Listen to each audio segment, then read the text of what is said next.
নমস্কার বন্ধুরা, আমি পারুল তোমাদের সামনে আরও একটা রেসিপি নিয়ে হাজির হলাম। আশা করি তোমরা সবাই খুব ভালো আছো। তা প্রথমে দেখো আমি কড়াইয়ের মধ্যে জল দিয়ে দিলাম।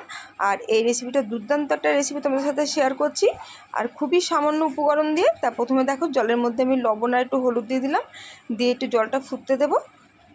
তারপরে জলটা ফুটে আসলে এখানে দেখো আমি বাঁধাকপি নিয়েছি একটা। এই বাঁধাকপির যে পাতাগুলো আছে, একদম কচি যে পাতাগুলো, সেগুলো আমি ছাড়িয়ে নিয়েছি দেখো এখানে। আর এখানে দেখো যে বাঁধাকপির যে পেছনে যে একটা শীট থাকে মোটা, সেই শীটটাকে আমি কেটে ফেলে দিয়েছি আর খুব ভালোভাবে ধুয়ে পরিষ্কার করে নিয়েছি, একদমই কচি পাতাগুলো।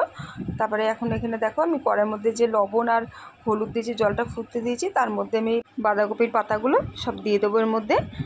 আর তোমরা চাইলে ছোটো ছোটো করে কেটেও নিতে পারো, তবে খুব তাড়াতাড়ি নরম হয়ে যায়, এগুলো না কাটলেও হয়। তবে আমি এরকমভাবে দিয়েছি, তোমরা চাইলে কেটে দিতে পারো ছোটো ছোটো করে। আর জলটা কিন্তু হলুদের জন্য একদমই পুরো লাল হয়ে গেছে, তা তোমরা এতে কিন্তু কোনো